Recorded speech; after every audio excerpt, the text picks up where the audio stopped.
반갑습니다. 안녕하세요. 우리 주님의 크신 은혜와 평강이 여러분들에게 충만하기를 기원합니다. 아멘. 이것은 제가 처음 쓴 말이 아니라 사도 바울께서 편지를 보내는 곳마다 주 예수 그리스도의 은혜와 평강이 너에게 충만할지어다, 거기서 배웠습니다.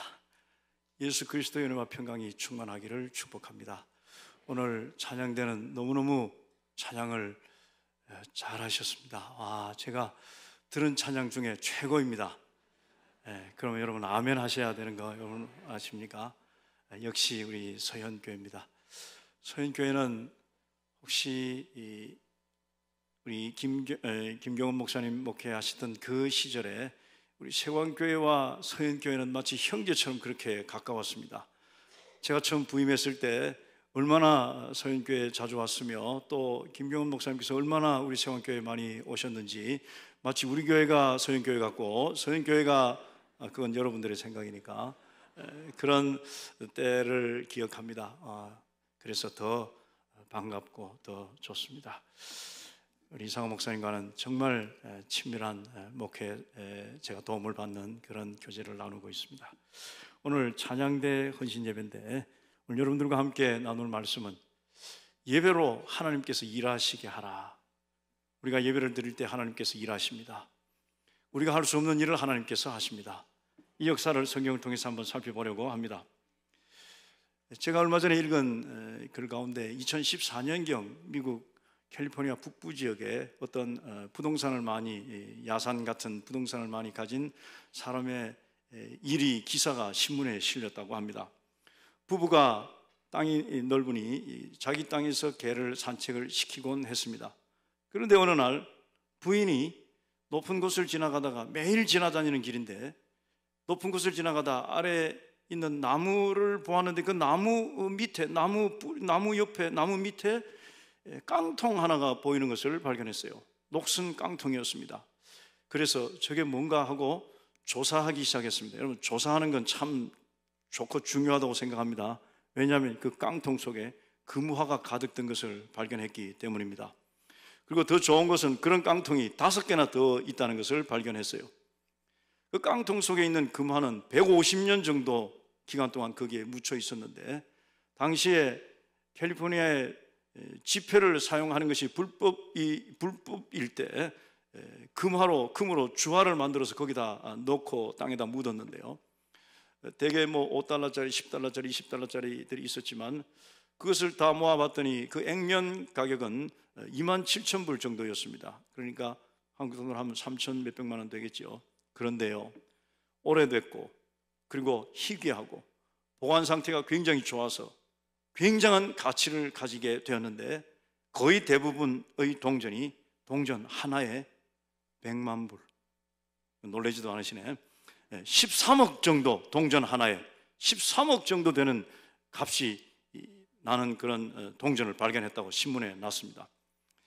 그 신문을 읽은 사람들이 다 뒷마당을 파기 시작을 했다고 합니다. 그런데 아무도 그 이후에 동전을 발견했다는 소식을 전한 사람은 없었습니다. 그 이야기를 들으면서 그 집의 전에 주인이 어떤 생각을 했을까, 그런 생각이 문득 들었어요. 그 집의 전 소유자, 신문을 봤을 거 아닙니까? 자기 집에서 이런 보물이 발견됐다는 소식을 듣지 않았겠습니까? 그때 뭐라고 생각했겠습니까? 아이고야, 그거 다 내 거 될 뻔했는데 내가 놓쳤구나. 그렇게 수없이 그곳을 지나갔지만 그것이 있는 줄 몰랐구나, 이렇게 생각하지 않겠습니까? 오늘 우리는 하나님께서 주신, 우리가 너무너무 익숙해서 발밑에 감춰져 있고 그리고 발밑에 숨겨져 있는 그 보석을 발견하지 못하고 그 위를 다니면서 경치를 감상하고 그리고 기쁘다 소리치고 그리고 즐거운 시간을 가지는 그런 보물이 있다면 아마 그 보물이 예배일 것입니다. 우리는 예배에 너무너무 익숙합니다. 여러분, 모든 예배 다 참석하는 분들은 일주일에 예배를 몇 번 정도 드릴까요? 한 10번 이상은 드릴 것입니다.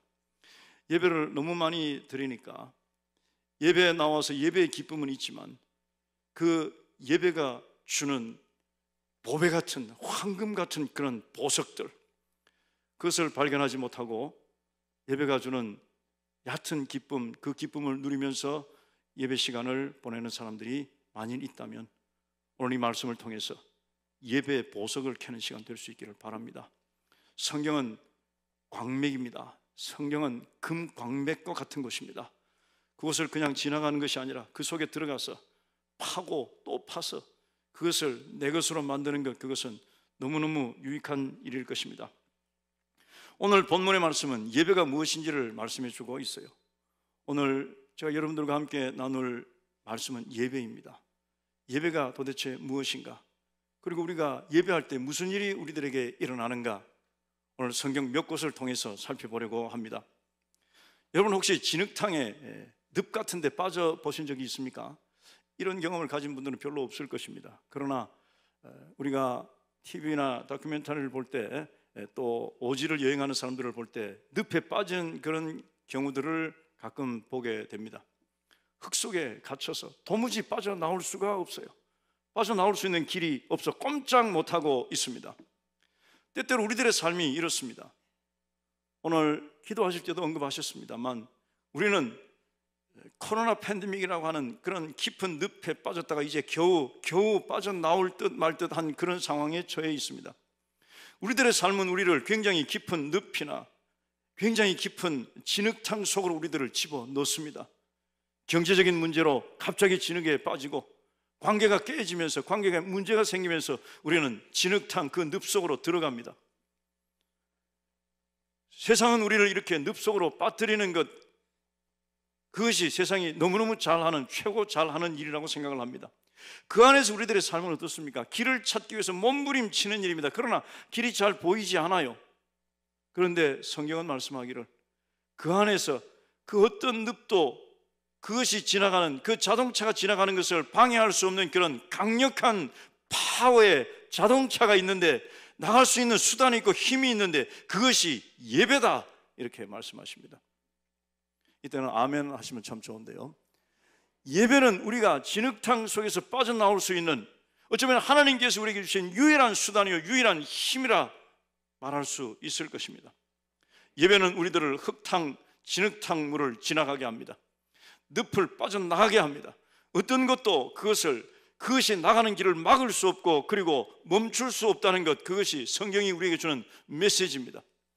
예배할 때 우리는 하나님을 경험하게 되고 하나님께서 작동하시고 하나님께서 일하실 때는 그것을 막을 힘이 전혀 없다는 것, 그것이 성경이 우리에게 가르치는 교훈입니다. 예배를 막을 어떤 세상의 진흙도 없습니다. 우리가 예배 드리는 순간 생명줄이 하늘로부터 우리에게 연결되기 때문입니다. 그 줄은 하나님입니다. 시편 40편 2절 3절은 이렇게 말씀합니다. 나를 기가 막힐 웅덩이와 수렁에서 끌어올리시고 내 발을 반석 위에 두사 내 걸음을 견고하게 하셨도다. 수렁에서 나를 건지시는 밧줄이 되고 수렁을 지나가게 하는 그런 차가 된다고 말씀합니다. 그런데 그 다음 절이 새 노래, 곧 우리 하나님께 올릴 찬송을 내 입에 두셨으니 많은 사람이 보고 두려워하여 여호와를 의지하리로다. 그 수단이 무엇이라고 말씀합니까? 찬송입니다. 그 수단이 무엇이라고 말씀합니까? 예배입니다.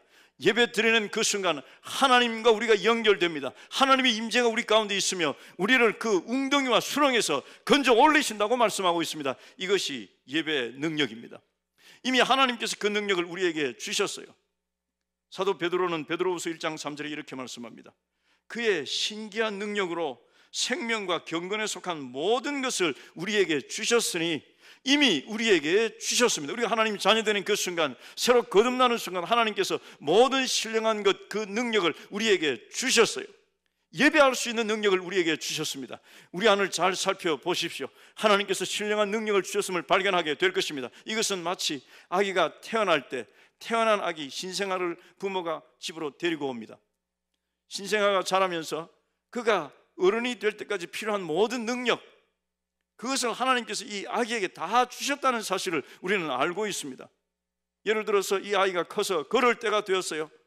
걸을 때가 되었을 때 엄마가 다시 병원에 가서 우리 아들 걸을 때가 됐습니다, 걸을 수 있는 도구 주세요 하고 그것을 받아와서 아이에게 그것을 주고, 그리고 걷는 것 아닌 것을 우리는 너무너무 잘 압니다. 그 아이 속에 걸을 수 있는 능력이 있고, 그 아이 속에 말할 수 있는 능력이 있고, 그 아이 속에 위대한 일을 이룰 수 있는 능력이 있습니다. 하나님께서 우리에게 신령한 모든 능력을 이미 주셨어요.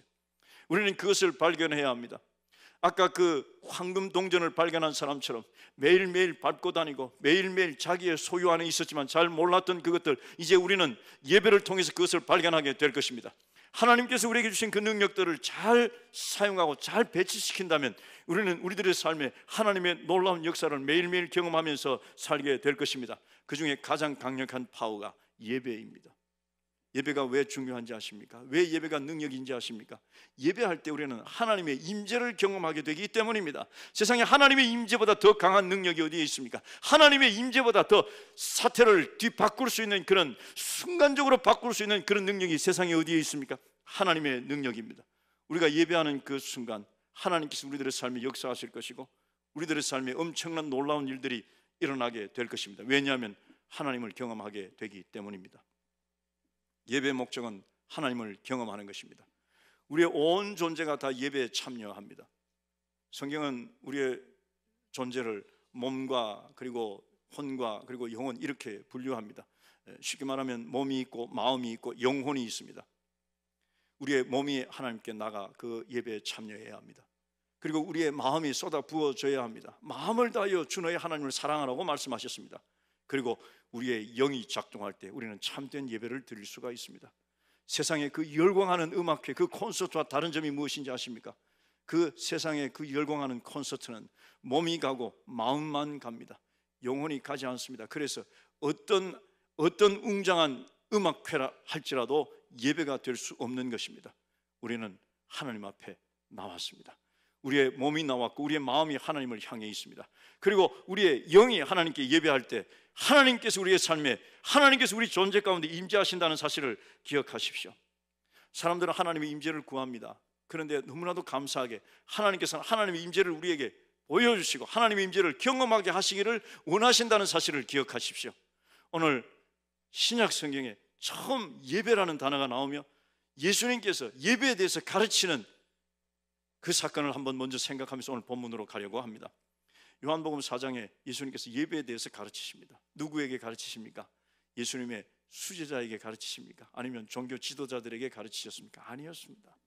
사마리아의 어떤 한 이름 없는 여인에게 가르쳐 주셨습니다. 여인에게 예배에 대해서 말씀을 하셨어요. 사마리아 여인, 요한복음 4장의 이야기를 우리는 너무너무 잘 알고 있습니다. 그래서 상세하게 설명하지 않으려고 합니다. 사마리아에 한 여인이 있었습니다.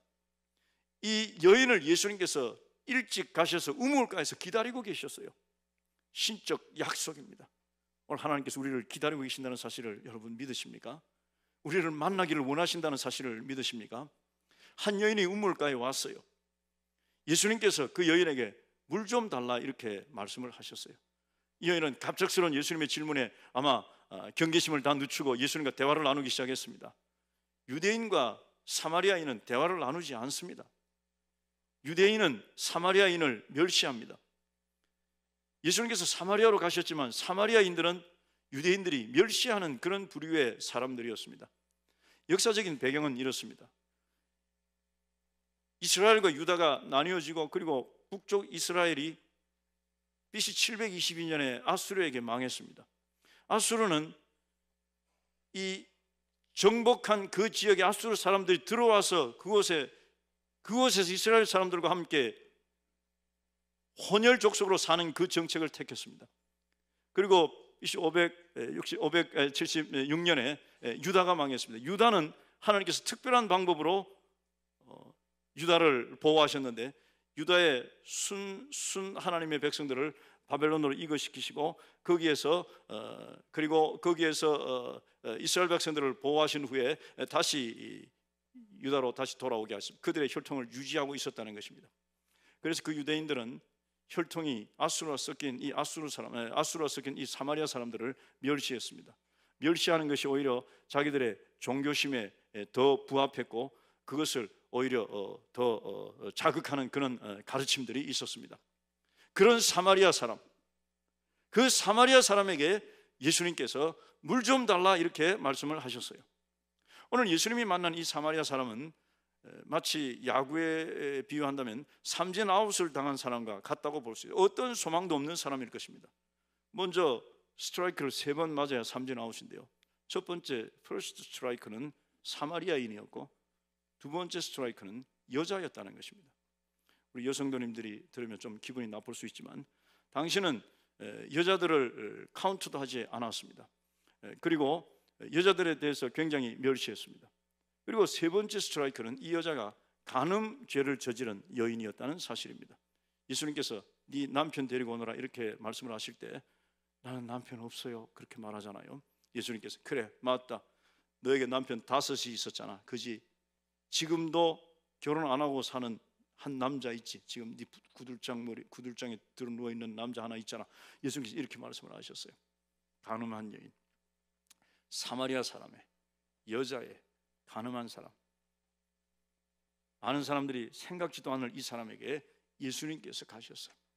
예배에 대해서 처음 그녀와 말씀을 하셨습니다.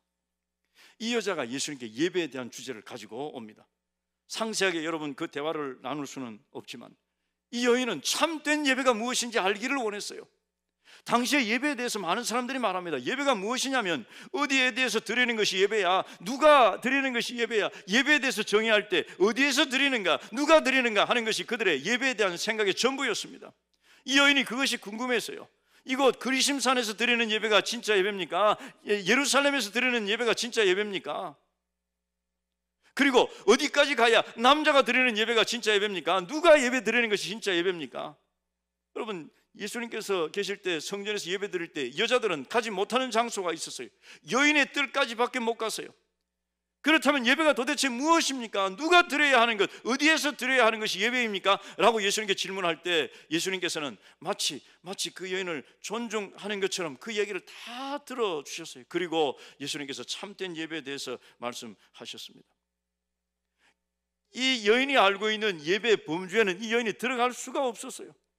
그런데 예수님께서는 아니야 어디에서 드리느냐 하는 것이 예배가 아니고 누가 드리느냐 하는 것이 예배가 아니야, 내 말 들어봐라, 이것이 참된 예배다라고 예수님께서 말씀하시는데 그 예배는 예수님께서 생수에 대하여 말씀하시면서 그 예배에 대하여 이 여인에게 말씀을 하십니다. 오늘 우리에게 말씀을 하십니다. 이 여인은 한낮에 목이 타서 그곳에 물을 얻으러 왔습니다.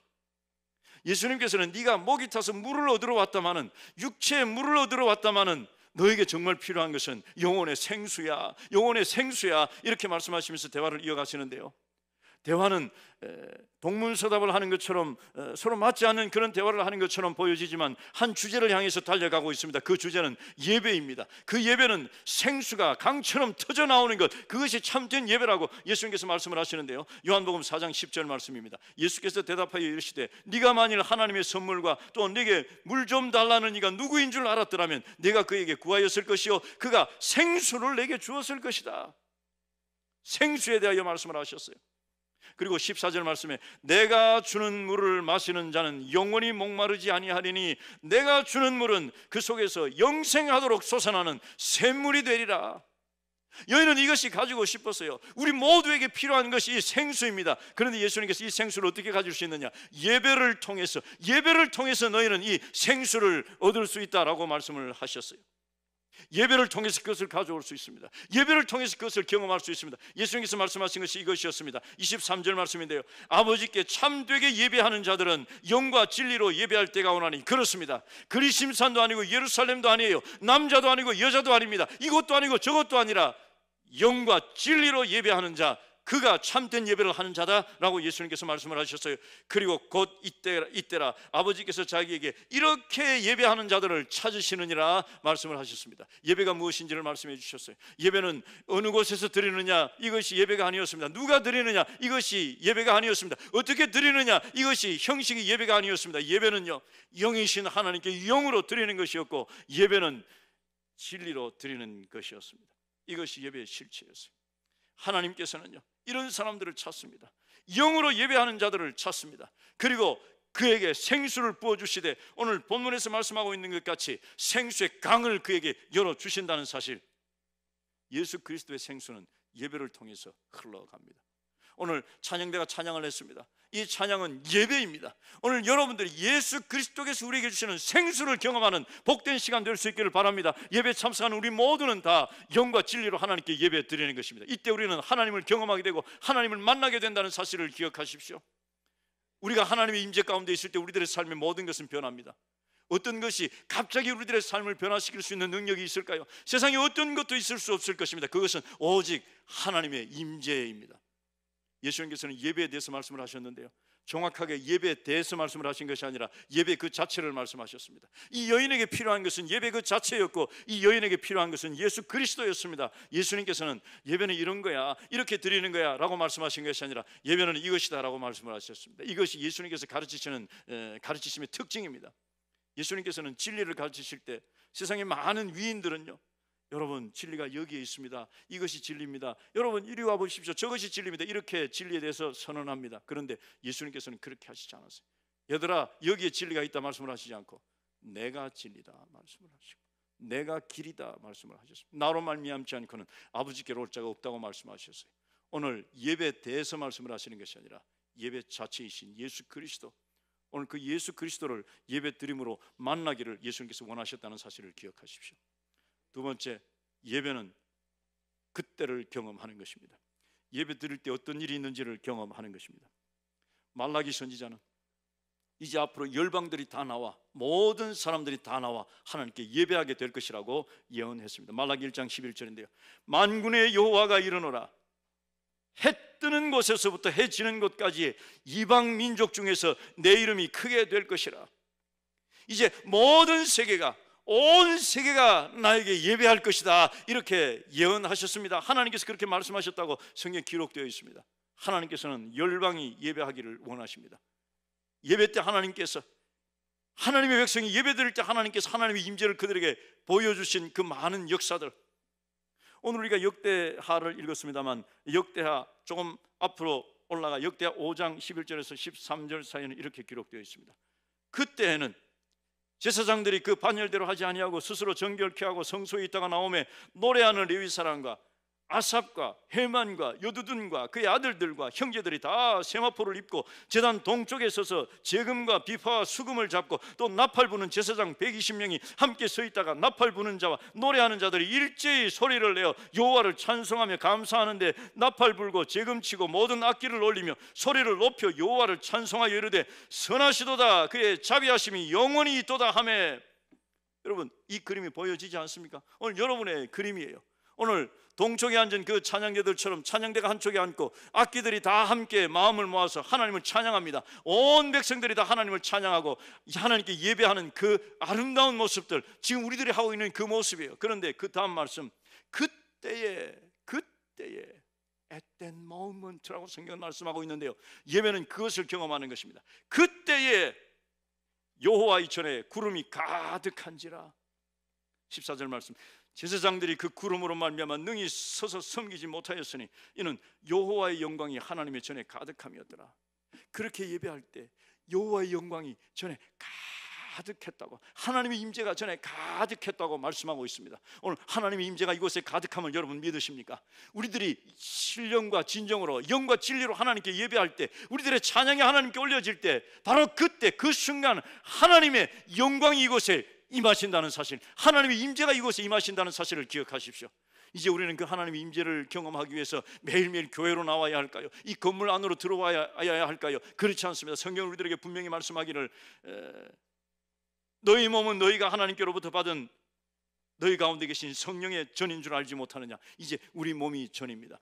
우리가 하나님께 어디에서나 예배할 때 하나님의 그 임재가, 하나님의 그 충만하신 영광의 임재가 우리들에게 임할 것입니다. 그것을 경험하는 것이 예배입니다. 하나님의 임재가 임할 때 우리들의 삶에 무슨 일이 생기는가? 스가랴서 2장 13절에 모든 육체가 여호와 앞에서 잠잠할 것은 여호와께서 그의 거룩한 처소에서 일어나심이니라 하라 하더라.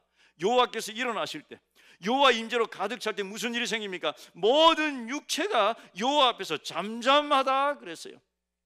육체는 스탑하라는 거예요. 육체의 소리는 이제 스탑하고 육체의 움직임은 멈추라는 것입니다. 그리고 육체의 움직임이 멈추면서 우리들의 영혼은, 우리들의 존재는 하나님께 점점 더 가까이 다가가는 것입니다. 예배할 때 그때 무슨 일이 일어나는가? 우리들은 하나님께 점점 다가가고 육체의 일들은 점점 멀어지는 것입니다. 믿으시면 아멘 합시다. 우리가 하나님께 예배할 때 우리의 육신의 염려와 육신의 걱정, 근심들은 점점 사라지면서 하나님께 주시는 그 위로와 평강과 하나님의 능력이 우리들의 삶에 넘치는 것입니다. 우리가 예배할 때 세상에 가지고 있는 세상적인 욕망과 세상에 가지고 있는 사람들을 미워하는 것과 세상에 가지고 있는 그 쓴뿌리들, 그것과는 점점 멀어지게 될 것입니다. 왜냐하면 하나님의 임재가 있을 때 세상은 모든 것들이 스탑된다고 말씀하고 있습니다. 세상은 조용해진다고 말씀하고 있습니다. 세상의 소리들이 조용하게 될 것입니다. 언제? 예배할 때. 오늘 이 예배 가운데 여러분들은 하나님을 만나기를 바랍니다. 여러분들의 세상적 걱정과 세상적 삶의 모든 여러분들의 욕망과 여러분들의 소망과 세상의 그 많은 잡다한 소리들, 그것이 다 멈추게 될 것입니다. 조용하게 될 것입니다. 왜냐하면 하나님께서 일어섰기 때문입니다. 하나님의 임재가 있기 때문입니다. 이것이 예배를 통해서 우리가 경험할 예배의 능력입니다. 오늘 우리는 참된 예배를 하나님께 드릴 때, 이 예배 자리에서 일어설 때 우리는 세상의 모든 염려와 걱정, 근심들, 그것들이 멀어졌다는 사실을 기억하게 될 것입니다. 발견하게 될 것입니다. 그리고 내가 하나님과 더 가까워졌네, 내가 하나님과 더 가까워졌네, 내가 하나님의 임재 안에 더 들어가게 되네. 이것을 매일매일 반복하고 매일매일 되풀이할 때 우리는 이 땅에서 하나님 나라를 살게 될 것입니다. 이 땅에서 하나님 나라를 경험하는 가장 유일한, 조금 맛보는 가장 유일한 것이 예배예요. 왜냐하면 그 예배 때 하나님의 임재를 경험하게 되기 때문입니다. 이 세상에 없는 어떤 것을 경험하는 거예요. 어떤 사람은 우리가 예배하면서 경험하는 그 하나님 나라는 태평양처럼 넓은 바다에 하나님 나라의 그 아름다운 것들, 그 아름다운 영광을 한 방울의 물처럼 우리 혀에 맛보는 것과 같다. 그래서 한 방울이라도 맛보는 것은, 하나님 나라를 맛보는 것은 하나님의 임재인데, 그 하나님의 임재는 예배를 통해서 우리들의 삶에 오게 될 것입니다. 참된 예배자는 예배하는 동안 모든 세상의 염려, 걱정, 근심들을 다 멀리하게 됩니다. 왜냐하면 육체가 잠잠해질 것이기 때문입니다. 세상의 모든 욕망들, 세상의 소리들, 그것들이 멈춰지게 될 것입니다. 왜냐하면 하나님께서 일어서실 때 세상은 잠잠하게 될 것이기 때문입니다. 예배는 그때를 경험하는 것입니다. 또한 예배는 그때를 경험하면서, 예배는 하나님께서 우리를 구원해 주시는 하나님의 구원을 경험하는 것, 그것도 예배의 우리의 경험입니다. 오늘 우리가 읽었던 본문의 말씀, 여호사밧 왕의 이야기입니다. 유다의 모압과 암몬 그리고 연합군들이 이 유다를 공격해 왔습니다. 성경에서 우리에게 밝히고 있는 대로 이 유다 여호사밧 왕은 그들과 대적할 능력이 전혀 없었어요. 역대하 20장 12절에 보니까 우리 하나님이여 그들을 징벌하지 아니하시나이까. 우리를 치러 오는 이 큰 무리를 우리가 대적할 능력이 없고 어떻게 할 줄도 알지 못하옵고 오직 주님만 바라보나이다. 여호사밧의 기도뿐이겠습니까? 여호사밧만 이렇게 기도하겠습니까? 이것이 오늘 우리의 기도입니다. 세상이 나를 너무 힘들게 합니다. 나는 이겨낼 수가 없습니다. 왜 이렇게 많은 적들이 있습니까? 그러나 이러한 기가 막힌 상황에서 응답해 주시는 것, 그것이 하나님의 예배의 응답입니다. 역대하 20장 15절에 보니까 야하시엘이 이르되 온 유다와 예루살렘 주민과 여호사밧 왕이여 들을지어다. 하나님의 응답입니다. 여호와께서 이같이 너희에게 말씀하시기를 너희는 이 큰 무리로 말미암아 두려워하거나 놀라지 말라. 이 전쟁은 너희에게 속한 것이 아니라 하나님께 속한 것이니라. 여러분들의 삶에 어떤 일이 있어도 오늘 하나님께서 우리에게 이 말씀을 하시는 하나님의 음성 듣는 저와 여러분들 되시기를 바랍니다. 그리고 21절 말씀, 오늘 우리가 읽었던 본문의 말씀이에요. 백성과 더불어 의논하고 노래하는 자들을 택하여 거룩한 예복을 입히고 군대 앞에서 행진하며 여호와를 찬송하여 이르기를 여호와께 감사하세 그의 인자하심이 영원하도다 하게 하였더니, 이제 전쟁에 참여합니다. 전쟁하러 나가는 거예요. 그런데 놀랍게도, 이상하게도, 너무너무 우습게도 제일 앞에 선두에 찬양대를 세웠어요. 거룩한 옷을 입히고, 우리 찬양대가 입고 있는 저 가운을 입히고, 그리고 노래하는 찬양대를 제일 앞에 세웠어요. 그리고 그 뒤에 무기를 가진 군인들이 전쟁터를 향하여 걸어갑니다. 여러분, 이것이 이것이 여호사밧 왕이 암몬과 모압과 싸우는 전쟁터에서의 모습이었어요. 우리는 아무것도 할 수 없습니다 라고 하나님 앞에 고백한 후에 하나님께서 그 전쟁은 나에게 달려있다라고 말씀하신 후에 여호사밧이 한 결단입니다. 노래하는 자들이 먼저 올라갔습니다. 그랬더니 22절 말씀부터 우리에게 이렇게 성경은 말씀하고 있습니다. 그 노래와 찬송이 시작될 때에, 그때에, at that moment, 우리가 역대 5장에서 살펴본 대로 백성들이 노래하고 찬양대가 노래하고 온 악기들이 다 노래할 그때에 하나님의 영광이 임했어요. 예배는 그것을 경험하는 것입니다. 그때를 경험하는 것입니다. 그때에 여호와께서 복병을 두어 유다를 치러 온 암몬 자손과 모압과 세일산 주민들을 치게 하심으로 그들이 패하였으니, 하나님께서 일하셨습니다. 그리고 그들이 한 일이 무엇이었습니까? 유다 사람들은 나중에 그곳에 도착해서 전리품들을 탈취하고 그리고 축복의 골짜기로 들어가는 것이었습니다. 누가 전쟁을 했습니까? 하나님께서 하셨습니다. 하나님께서 하실 이유가 무엇이었습니까? 예배였습니다. 예배로 하나님께서 일하시게 하라. 이것이 예배를 드리는 우리 하나님의 사람들에게 오늘 성경이 말씀하시는 주제입니다. 우리는 많은 전쟁을 수행하는 전쟁터에 있습니다. 아마도 제 경험으로는 가장 강력한 적이 나 자신이 아닌가 생각을 합니다. 내가 가장 강력한 적이에요. 우리의 전쟁은 혈과 육에 있는 것이 아니라 악의 영들을 상대함이라 성경 에베소서는 말씀하고 있습니다. 우리가 싸워 이겨야 할 수없이 많은 적들이 있습니다. 매일매일 우리는 그 적들에 직면합니다. 어떻게 그 적들과 싸워 이길 수 있습니까? 찬양을 먼저 보내십시오. 찬양을 먼저 보내십시오. 성경은 이렇게 말씀합니다. 시편 22편 3절, 이스라엘의 찬송 중에 계시는 주여, 주는 거룩하시니이다. 찬송 중에 여호와께서 계십니다. 찬양을 보낸다는 것은 여호와를 먼저 보낸다는 것입니다. 이때 우리는 승리할 수 있습니다. 예배드림으로 하나님께서 일하게 하십시오.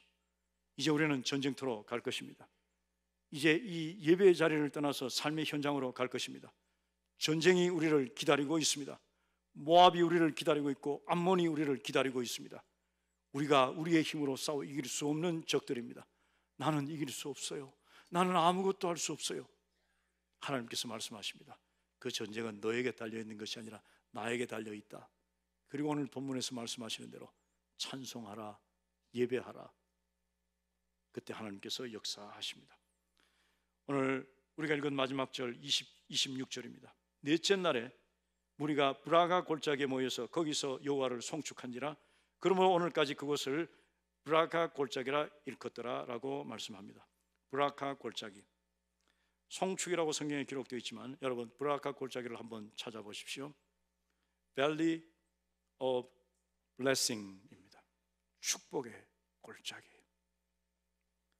축복의 골짜기에서 살기를 원하십니까? 예배자가 되십시오. 예배자가 될 때 여러분들의 삶은 절망의 골짜기가 아니라, 죽음의 골짜기가 아니라, 사망의 음침한 골짜기가 아니라 Valley of Blessing, 브라카 골짜기, 축복의 골짜기가 될 것입니다. 우리 다 같이 함께 기도합시다. 우리는 예배하기 위해서 주님 앞에 나왔습니다. 혹시 우리의 몸과 우리의 마음과 또 우리의 기능과 우리가 잘하는 어떤 재능만 주님 앞에 나오지는 않았습니까? 그것으로도 기쁠 수 있어요. 그것으로도 즐거울 수 있습니다. 그러나 묻힌 황금은 발견할 수 없을 것입니다. 이제 신령과 진정으로 예배합시다. 몸이 나오고 우리의 마음이 하나님께로 온전히 향해지고 그리고 우리의 영혼이 주님 앞에 예배하면서 하나님의 임재를 경험합시다. 하나님의 임재가 우리에게 임할 때 하나님께서 일하십니다. 우리의 세상의 모든 소리들은 다 스탑되게 될 것입니다. 그리고 하나님 가까이 가게 될 것입니다.